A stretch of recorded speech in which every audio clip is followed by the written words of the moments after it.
The city never truly slept, but I preferred the hour when even its pulse seemed to hold its breath. That stretch just before dawn, when the lights blur and time feels unmoored, as though anything might happen and no one would bear witness.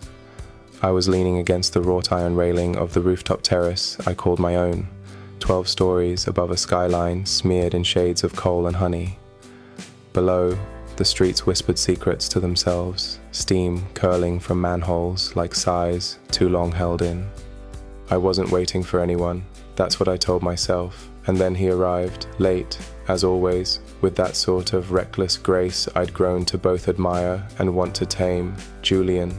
He moved like he was made of music, disheveled in a way that made art of chaos. His jacket hung open like an afterthought, and his smile wore just enough apology to let me forgive him before he even spoke. "You always start without me," he said, eyes catching the shimmer of the city like mirrors angled towards something warmer.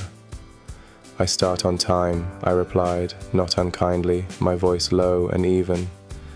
"You just prefer entrances."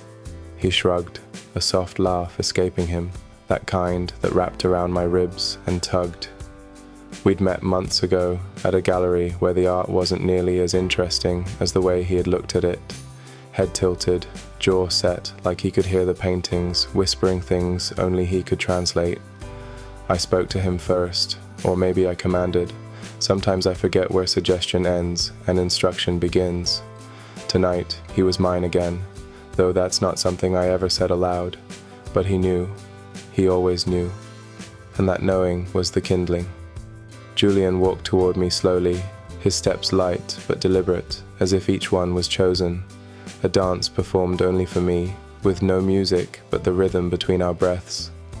The wind tugged at his curls, and for a moment, I caught the scent of rain still clinging to his collar, the kind that lingers longer on someone who doesn't mind getting caught in it. He stopped a foot from me, gaze flicking to my mouth and back to my eyes, and in that second, I saw the tremble he didn't show the world. Not fear, no, hunger, maybe, or something quieter. Trust. "Cold?" I asked, watching the way his hands slid into his pockets. "A little," he admitted, his voice softer now. "But I think you like that." I let a smile ghost across my lips, stepping closer until there was barely a breath of air between us. "I like contrast," I said. "Warm skin against wind, resistance before surrender, that moment right before a yes." He swallowed, barely, and tilted his chin up just slightly. Not defiance, invitation. We didn't touch, not yet.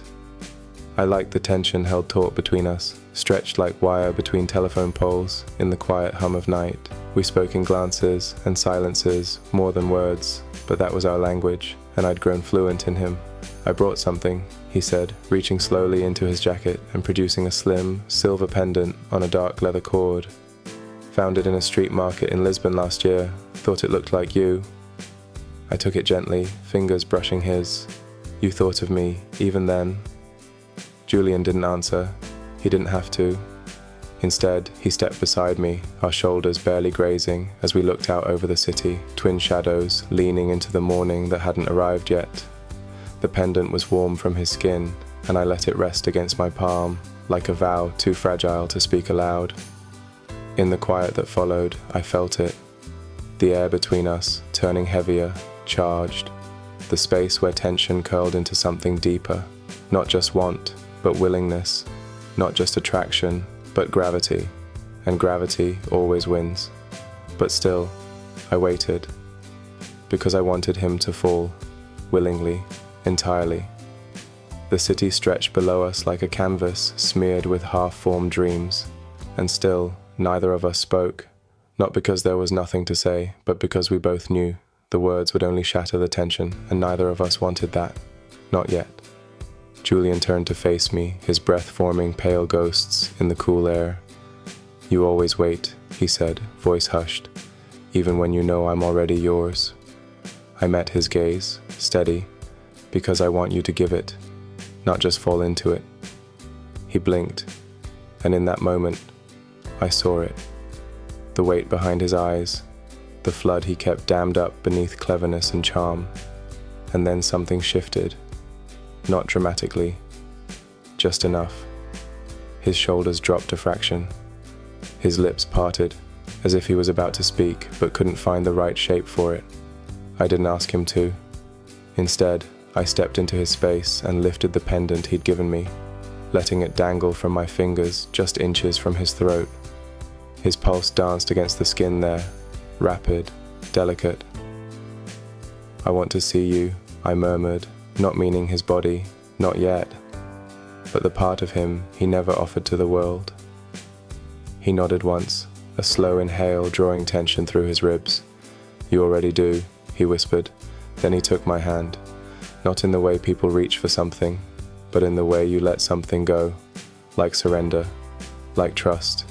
His fingers laced with mine, warm and trembling, and for the first time that night, I felt the shift inside me too, the line between control and care blurring into something more intimate than either.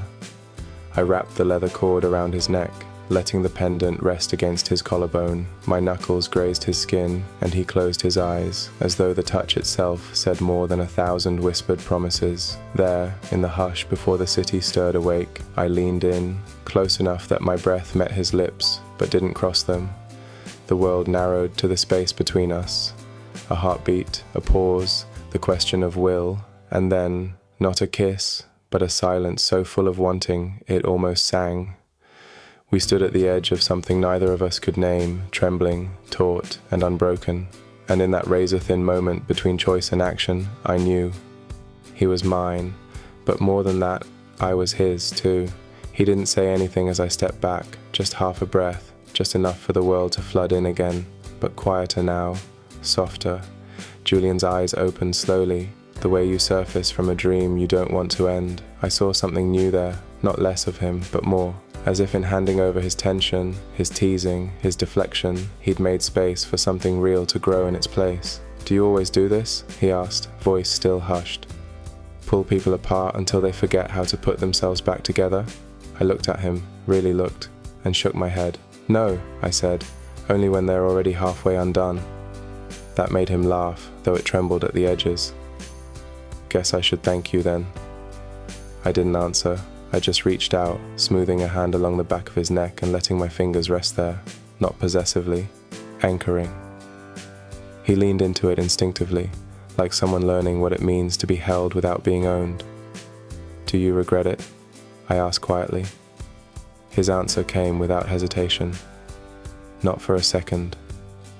A warmth settled between us, no longer electric, no longer coiled tight, something gentler now, the heat after the fire. The calm, once the storm realizes it's already passed. He stepped into me, head resting just beneath my jaw, and I wrapped an arm around him. We stood like that for a long time, no roles, no performances, just two men in the quiet, the rooftop wind whispering around us like an old song we both somehow knew. Julian was always quick with words, always ready with a comeback or a smirk, but now he stayed quiet, and in that quiet I felt something rearrange, in me, maybe, or in both of us. The kind of shift you don't notice until later, when you realize the things you used to hold tightly don't weigh the same anymore. Eventually, he pulled back just enough to look at me. "Take me inside," he asked, but it wasn't about walls or warmth. It was about trust, letting someone in. And this time, I didn't hesitate. The door to my apartment clicked shut behind us, muting the hum of the city, leaving only the sound of our breath and the gentle tick of the radiator pipes warming to life. The soft glow of streetlights filtered in through the tall windows, casting long shadows across the wood floor. It wasn't cold anymore, or if it was, neither of us noticed. Julian wandered toward the window, fingertips grazing the spines of books, the curve of a ceramic bowl, the edge of the piano I barely played. He moved slower now, no longer performing, no longer needing to. I watched the way his shoulders relaxed, how his presence no longer filled the room with challenge but invitation. The gravity between us had shifted again, not lessened, but deepened. I stepped behind him, close enough for him to feel me there, and spoke low. "You don't have to stay." "I know," he said. A pause. "But I want to." Something about the simplicity of it undid me more than anything that had come before. I pressed my hand gently to the small of his back, guiding him to sit on the edge of the couch, the way you might guide someone into a warm bath, not with force, but with care.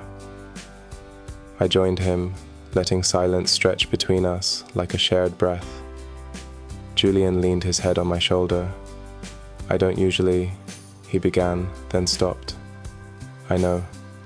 And I did, because this wasn't about a moment.